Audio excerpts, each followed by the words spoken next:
উইকেন্ডে পোলাও বা বিরিয়ানি ছাড়া অন্য রকম যদি কেউ কিছু ট্রাই করতে চাও তাহলে এই রেসিপিটি ট্রাই করতে পারো। বা যারা কাজের সূত্রে বা পড়াশুনোর সূত্রে বাড়ির থেকে দূরে আছো, রান্নাবান্না করার তেমন টাইম পাও না, তারা কিন্তু এই ওয়ান পট মিলটি ট্রাই করতে পারো। তৈরি করাটা ভীষণ ইজি, আর এর সাথে কিন্তু সত্যি বলতে কিচ্ছু লাগে না, এই একটি যথেষ্ট। এর জন্য আমি এরকম 3টে ডিম সেদ্ধ করে কাট লাগিয়ে নিয়েছি, আর তার সাথে কিছুটা আলু ডুমো করে কেটে ভালো করে ধুয়ে নিয়েছি। এবারে সবটাকে নুন হলুদ মাখিয়ে আলু আর ডিমটা আলাদা আলাদাভাবে ভালো করে ভেজে নেব। একটু লাল লাল করে ভাজবো। আর যদি তোমরা ডিমটা এরকম লাল লাল করে ভাজা পছন্দ না করো, সেক্ষেত্রে তোমরা শুধু সেদ্ধও রাখতে পারো। এই যে ভাজা হয়ে গেছে, এবারে সেম প্যানেই আমি অল্প একটু ঘি দিয়ে দিলাম, আর একটু গরম হয়ে গেলে দিয়ে দিচ্ছি গোটা গরম মশলা, লবঙ্গ, এলাচ, দারুচিনি আর একটা তেজপাতা। তার সাথে দিয়ে দিলাম কিছুটা পেঁয়াজ কুচি। এবারে পেঁয়াজটা ভালো করে ভেজে নিয়েছি। এরকম লাল লাল ভাজা হয়ে গেলে এর সাথে দিয়ে দিয়েছি আদা রসুনের পেস্ট। আদা রসুনের পেস্টটাও ভালো করে ভেজে নিলাম যাতে গন্ধটা চলে যায়। এবার এতে দিয়ে দিলাম রেগুলার কিছু মশলা, যেমন হলুদ গুঁড়ো, লঙ্কা গুঁড়ো, ধনে গুঁড়ো আর গরম মশলার গুঁড়ো। একটু ভেজে নিয়ে এর সাথে দিয়ে দিয়েছি টমেটো এরকম স্লাইস করা, আর একটু নুন দিয়ে দিলাম। এবারে এই সবটা একটু ভালো করে নেড়ে চেড়ে ঢাকনা লাগিয়ে সেদ্ধ হতে দেব। কিছুক্ষণ পর দেখো ঢাকনা খুলে নিয়েছি, সেদ্ধ হয়ে গেছে টমেটোগুলো। এবারে একটু নেড়ে চেড়ে প্যানের এক সাইডে করে নিয়েছি টমেটোগুলোকে। এবারে এই সাইডে 1 চামচ ঘি দিয়ে দিলাম, ঘিয়ের পরিবর্তে তেলও দিতে পারো। এবারে 2টো ডিম আলাদা জায়গায় ফেটিয়ে নিয়েছি, অল্প একটু নুন দিয়ে এই ডিমটা এই সাইডে ঢেলে দিয়েছি। এবারে এই ডিমের একটু ঝুরি ঝুরি ভেজে নেব। একটুখানি ভাজা হয়ে এলে ডিমটা পুরোটাই টমেটোর সাথে মিক্স করে নেব।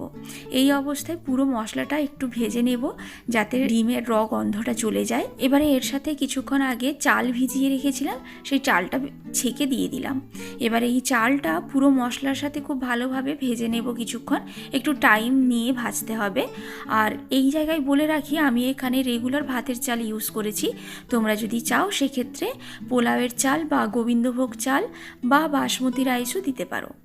এবারে এর সাথে ভেজে রাখা আলু আর ডিমটাও দিয়ে দিলাম, একটু নেড়ে চেড়ে এতে দিয়ে দিচ্ছি জল। জলটা মাপ করে দিতে হবে। আমি এখানে এই সেম গ্লাসের 2 গ্লাস চাল নিয়েছিলাম, সেই হিসেব মতো 4 গ্লাস জল দিয়ে দিচ্ছি। জলটা অবশ্যই কিন্তু গরম জল দিতে হবে। এবারে জলটা দিয়ে ভালো করে মিক্স করে হাই ফ্লেমে এটাকে ফুটতে দেব। আর এর সাথে দিয়ে দিচ্ছি কাঁচা লঙ্কা। আমার এখানে বাচ্চা খাবে বলে আমি ঝাল কিছু দিইনি, তোমরা সেক্ষেত্রে কিন্তু কাঁচা লঙ্কাটাকে ভালো করে কুচিয়ে একটু বেশি পরিমাণেও দিতে পারো। এবারে যখন হাই ফ্লেমে ফুটে উঠবে, একটু ভালো করে মিক্স করে ঢাকনা লাগিয়ে মিডিয়াম ফ্লেমে ওয়েট করব ঠিক 15 মিনিট। 15 মিনিট পর ঢাকনা খুলে নিয়েছি, ওপর থেকে নিচ অবধি একটু ভালো করে মিক্স করে দিচ্ছি যাতে পুরোটা ভালোভাবে সেদ্ধ হয়ে যায়।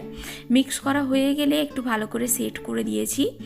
আর একটা চাল আমি ভালো করে চেক করে নিচ্ছি যে কতটা সেদ্ধ হয়েছে বা আর কতটা বাকি আছে সেদ্ধ হতে। তো আমার এটা মোটামুটি সেদ্ধ হয়ে এসেছে, আর 10 মিনিট দিলেই কিন্তু হয়ে যাবে। এবারে সবটা খুব ভালোভাবে সেট করে ঢাকনা লাগিয়ে একদম লো ফ্লেমে 10 মিনিট ওয়েট করব। এই যে 10 মিনিট পর আমি ঢাকনা খুলে নিচ্ছি। এটা কিন্তু আমার একদম রেডি হয়ে গেছে, গ্যাসের ফ্লেম আমি অফ করে দিয়েছি। এবারে একটু নেড়ে চেড়ে দিচ্ছি ওপর থেকে নিচ অবধি যাতে নিচে লেগে না যায়। এবার ওপর থেকে আমি 1 চামচ ঘি ছড়িয়ে দিলাম। তোমরা চাইলে এই জায়গায় ধনেপাতা কুচি, কাঁচা লঙ্কা কুচি আর একটু গরম মশলাও ছড়িয়ে দিতে পারো। এবারে ঢাকনা লাগিয়ে স্ট্যান্ডিং টাইম দেব 2 মিনিট থেকে 5 মিনিটের মতো। 5 মিনিট পর গরম গরম এটাকে সার্ভ করব। সত্যি বলতে এর সাথে কিন্তু আর কিচ্ছু লাগে না, এর সাথে শুধু একটু রায়তা হলে যথেষ্ট, একেবারে কমপ্লিট মিল। তোমরা কিন্তু অবশ্যই ট্রাই করে দেখো, একদম নতুন রকমের একটি recipe.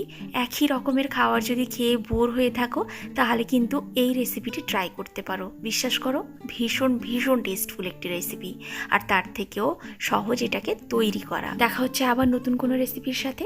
Till then, take care, bye by.